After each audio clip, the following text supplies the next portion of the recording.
بسم اللہ الرحمن الرحیم۔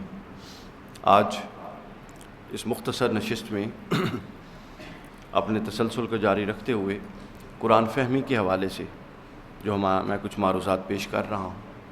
آج ہم جو نیا نقطہ قرآن فہمی کے حوالے سے آپ کی خدمت میں پیش کروں گا وہ بڑا امپورٹنٹ ہے۔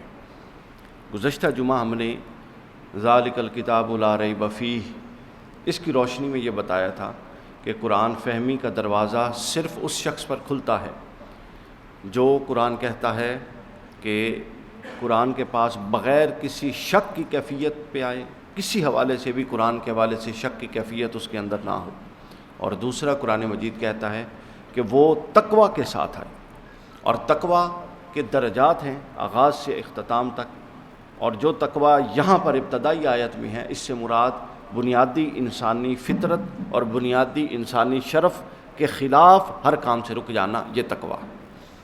اب آج میں نے جس نقطے پہ آپ کے سامنے گزارش پیش کرنی ہے وہ بھی قرآن فہمی کے حوالے سے بڑا کلیدی نقطہ ہے، بڑا اساسی نقطہ۔ ڈاکٹر صاحب، ہم میں سے ہر بندہ غلط فہمی کا شکار ہے۔ مسلکی نجات کا تصور آ گیا ہمارے اندر، مسلکوں کی بنیاد پر ہم سمجھتے ہیں کہ ہماری نجات ہوگی۔ فلاں اس مسلک سے ہے، یہ تو پورا کا پورا بخشے ہویا جی، جو مرضی کرے۔ فلاں اس مسلک سے ہے، ہم تو بخشے ہوئے ہیں نا، ہمارے یہاں یہ تصور آ گیا ہے۔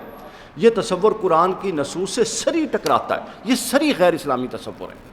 اور کیا ایک ایسی کتاب اور ایسا دین جو آفاقی ہو، قیامت تک کے لیے ہو، وہ آپ کو جتھے بندیاں اور مسلک بندیوں کی بنیاد پہ آپ کی مدار کے فیصلے کرے گا؟ انا للہ و انا الیہ، یہ قرآن کا فہم ہو گیا۔ حاجی صاحب توجہ فرمائیں۔ تو قرآن مجید کا آفاقی تصور ہے، اور وہ آفاقی تصور کیا ہے؟ سورہ بقرہ کی آیت نمبر 62۔ پچھلے جمعے میں نے ایک آیت بتائی تھی، ذالک الکتاب لا ریب فیہ، اس کو اس انداز میں جس کانٹیکسٹ میں نے کہا تھا ضرور سنیے، بار بار یوٹیوب پہ لیکچر بھی اویلیبل ہے، اور آج سورہ بقرہ کی آیت نمبر 62 ضرور سنیے، بار بار پڑھیے، اور اس گفتگو کے کانٹیکسٹ میں بھی یہ گفتگو بھی مل جائے گی۔ فرمایا اعوذ باللہ من الشیطان الرجیم، ان الذین آمنوا، اللہ رب العزت نے جڑ کاٹ دیا مسلکوں کی اور جتھا بندیوں کی اور گروہ بندیوں کی بنیاد پہ نجات کے تصور کی جڑ کاٹ کے رکھ دی۔ ان الذین آمنوا، وہ لوگ جو ایمان لائے، مسلمان۔ والذین ہادوا، وہ لوگ جو یہودی ہوئے۔ والنصارا، اور وہ لوگ جو عیسائی ہوئے۔ والسابعین، اور وہ لوگ جو سابی ہوئے۔ پر یہاں رک جائیں، 4 طبقے گنوائے۔ پہلا کون سا؟ مسلمان۔ دوسرا کون سا؟ بولیے بھائی، یہود۔ یہود کون ہے؟ مسلمان ہے، حضور صلی اللہ علیہ وسلم کی امت ہم۔ یہود کون ہے؟ جو اپنے آپ کو حضرت موسیٰ سے منسوب کرتے تھے، سیدنا موسیٰ علیہ السلام کی امت۔ اور اس کے بعد نصارہ۔ نصارہ کون ہے؟ کرسچنز، جو حضرت عیسیٰ علیہ السلام سے خود کو منسوب کرتے ہیں۔ اور پھر والسابعین، مفسرین نے لکھا ہے سابی ایک گروہ تھا، بعد ازاں وہ مجوس ستارہ پرست ہو گئے، لیکن ابتداً وہ اپنے آپ کو حضرت یحییٰ علیہ السلام سے منسوب کرتے تھے۔ تو یہ مختلف بڑے بڑے انبیاء کے یہ طبقہ، ان سے لوگ اپنے آپ کو منسوب کرتے ہیں اور خود نہیں کرتے۔ قرآن نے کہا آمنوا، ان الذین آمنوا والذین ہادوا والنصارى والسابعین، یہ 4 طبقے گنا کے اب فیصلہ سن لیجئے۔ من آمن باللہ، ان چاروں میں سے جو اللہ پر ایمان لائے گا پورے تقاضوں کے ساتھ۔ ایمان تو ہم تو کہتے ہیں کہ ہم تو ایمان لا چکے ہیں، تو ہمیں تو الگ رکھنا چاہیے تھا۔ قرآن نے کہا والذین آمنوا والذین ہادوا والنصارى والسابعین، من آمن باللہ، ان میں سے جو اللہ پر ایمان لائے گا، والیوم الآخرہ، اور آخرت پر ایمان رکھے گا پورے تقاضوں کے ساتھ کہ میں ہر عمل کا جواب دہ ہوں۔ یہ 2 باتیں کر کے عقیدے کے سارے مضامین اس میں ڈال دیے کہ عقیدہ اس کا پوری طرح درست ہوگا۔ وَعَامِلَ صَالِحًا، اور نیک عمل کرے گا۔ فَلَهُمْ أَجْرُهُمْ عِنْدَ رَبِّهِمْ، اس کے لیے اس کے رب کے ہاں اجر ہے، وہ مسلمان ہو تب بھی، وہ یہودی ہو تب بھی، وہ عیسائی ہو تب بھی، وہ سابی ہو تب بھی۔ اور اگر کوئی اللہ پر ایمان اس طرح سے نہیں رکھتا جس طرح سے قرآن کہتا ہے، آخرت کی جواب دہی اس کی سینس میں ہی نہیں آتی، وہ کہتا ہے جدو مریں گے دیکھا جائے گا، عمل صالح اس کے قریب بھی نہیں آتا، اور وہ مسلمان ہو کہ خود کو اس ذوم میں مبتلا رکھے ہوئے کہ چونکہ میں مسلمان ہوں اور مجھے میرے مولویوں نے کچھ حدیثیں پڑھا دی ہیں کہ ہر مسلمان نے جنت میں جانا ہے، وہ جو مرضی کرے۔ تو لہٰذا میں تو بخشایا یہ تصور قرآن سے ٹکراتا ہے۔ اب یہ تصور اونچا تھا، اب اور نیچے آ جائیے۔ اب پھر مسلمانوں میں طبقے گروہ ہیں، ہر مسلک یہ سمجھا ہوا ہے کہ اس کے پاس نجات کی کنجی اور وہ تو پورا کا پورا جناب بخشا آیا۔ یہ تصورات پتہ نہیں کہاں سے آ گئی۔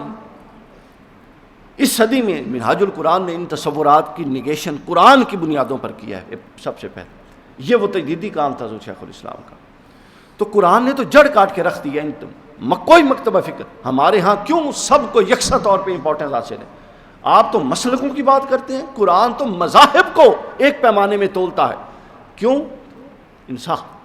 ہم جب دنیا میں آئے تو اس لیے آئے کہ اگر ہم نے اپنے رب کے بارے میں ہمارا پورا شعور اور ادراک جیسا ہونا چاہیے اگر ویسا حاصل کر لیں، آخرت کے تصور کی وجہ سے جس طرح سے ہماری شخصیت کو رسپانسبل ہونا چاہیے ہر عمل میں، عبادات میں، معاملات میں، رشتوں میں، جیسا کہ رسپانسبل جواب دہی کے لیے ہونا چاہیے ہم ہوں، اور عمل صالح جیسا کہ ہمیں کرنا چاہیے ہم کریں، تو یہ تین کام کریں گے تو وہ جو بھی ان جس طبقے میں سے بھی ہوگا، اللہ تعالیٰ نے طبقات کی نگیشن کر دی، فرمایا جو بھی ان طبقات میں سے ہوگا، وہ یہودی ہو اگر وہ اللہ کی معرفت کامل حاصل کر چکا، اور وہ عمل صالح جیسا کہ چونکہ آخری کمپینڈیم ہی ہدایت کا قرآن ہے، اس کے مطابق اگر وہ اللہ کی معرفت حاصل کر چکا، اگر وہ آخرت کی جواب دہی کے تصور کے مطابق رسپانسبل بن چکا اور عمل صالح کر چکا، تو وہ اللہ کے ہاں اس کا اجر ہے۔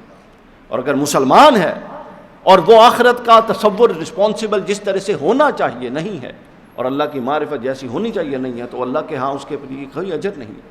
یہ قرآن مجید کی سری نص ہے، واضح آیت ہے، کوئی اس میں تشریح ہے ہی نہیں۔ پھر سنیے، ان الذین آمنوا، جو ایمان لائے، والذین حادوا، جو یہودی تھے، والنصارى، والسابعین، من آمن باللہ ان میں سے جو ایمان لائے گا آخرت پر، اللہ پر، عمل صالح کرے گا، فلہم اجرہم عند ربہم، انہی کے لیے ان کے رب کے پاس اجر ہے، ولا خوف علیہم، ان پر کوئی خوف بھی نہیں ہوگا، ولا ہم یحزنون، اور ان پر کوئی غم بھی نہیں ہوگا۔ یہ ہے قرآن کا آفاقی تصور ہدایت۔ کسی مسلک اور جتھے سے ملنا ہدایت کا مدار نہیں ہے۔ ہدایت کا مدار ہدایت کا مدار قرآن کے آفاقی اصولوں پر کھڑا ہے، آفاقی اصولوں پر کھڑا ہے۔ قرآن مجید ایک اصولی کتاب ہے، کسی مسلک یا مکتب کی کتاب نہیں ہے، یہ کتاب انسانیت ہے، کتاب ہدایت ہے، جو ہر انسان کو یکساں طور پہ مواد ہدایت فراہم کرنے کے لیے آئی ہے۔ ہر انسان جو مختلف طبائع اور مختلف ازواج کے ہیں، ان کو ان کی مزاج کے مطابق ہدایت دینے کے لیے آئی ہے۔ تو یہ کیسے ہو سکتا ہے کہ قرآن اپنا تصور ہدایت پیش کرے اور مدار نجات بیان کرے اور وہ کسی جتھے یا طبقے یا مسلک یا مکتب کے ساتھ جوڑ کے کرے؟ یہ قرآن کی شان کے خلاف ہے۔ آفاقی کتاب کا تصور ہمیشہ آفاقی ہوتا ہے، تو لہٰذا آفاقی اصولوں پر بات کرتی ہے آفاقی تصورات میں۔ تو اصول بیان کر دیے کہ پہلا اصول ہے اللہ کی معرفت، وہ ہمارا رب ہے، وہ خالق ہے، وہ مالک ہے، اسی کے آگے جھکنا ہے، اسی سے مانگنا ہے، وہی مشکل کشا ہے اور صرف وہی حاجت روا ہے۔ یہ ہے اللہ کا تصور۔ پھر رسالت، حضور علیہ الصلوۃ والسلام اللہ کے نائب ہیں، حضور کی رضا ہی اللہ کی رضا ہے اور حضور کی ناراضگی ہی اللہ کی ناراضگی ہے، چونکہ حضور صلی اللہ علیہ وسلم کے علاوہ ہمارے پاس اللہ کے خود رب ہونے کا اور قرآن کے قرآن ہونے کا کوئی ثبوت ہی میسر نہیں ہے، وہ ذات محمد ہی ہے۔ تو لہٰذا اس کی اتباع اور اس کی کامل پیروی یہ دوسری چیز۔ یہاں سے عقیدے والے باب ختم ہو گئے۔ پھر اس کے بعد عمل آ گیا، اتباع رسول، من یطیع الرسول فقد اطاع اللہ۔ پھر عمل صالح کرنا ہے اتباع رسول میں، اپنی مرضی سے نہیں۔ اور پھر جب یہ تینوں کام ہو گئے کہ عمل کو بھی ڈھال لیا اور فکر کو بھی ڈھال لیا، پھر قرآن کہتا ہے کہ یہ وہ لوگ ہیں کہ جن کے لیے اللہ کے ہاں اجر ہے۔ تو لہٰذا قرآن کا تصور نجات وہ افراد کی انفرادی سیرت، انفرادی عمل اور انفرادی تصور پر مبنی ہے، کسی طبقہ، کسی مسلک اور کسی جتھے پر مبنی نہیں ہے۔ سب کی نجات کے لیے یہی ایک محکم اصول ہے جو سورہ بقرہ آیت نمبر 62، اس کو یاد کر لیجیے، اس میں اللہ نے دے دیا، اور وہ ہے ایمان، وہ ہے عمل صالح، وہ ہے اللہ کی معرفت، وہ ہے رسول کی محبت اور اس محبت میں پھر رسول کی اطاعت۔ یہ اعمال کسی بھی طبقہ فکر میں اگر مذاہب اسلام نے گنوا، قرآن نے گنوا دیے، تو مسالک میں سے جس میں یہ چیز پائی جائے گی وہ اپنے مسلک کا بہترین نمائندہ اور بہترین انسان ہوگا۔ جی نہیں، میں نے عرض کیا کہ قرآن مجید آخری کمپینڈیم یہ ہدایت ہے۔ اب اس کے اندر جو تصور ہے اس کو اگر یہودی بھی مانیں گے تو ان کے ہاں اللہ کے لیے اجر ہے، اور اس کے مطابق اگر مسلمان ظاہراً سو کارڈ نہیں ڈھلیں گے تو ان کے لیے اجر نہیں ہے۔ یہ تصور ہے آفاقی۔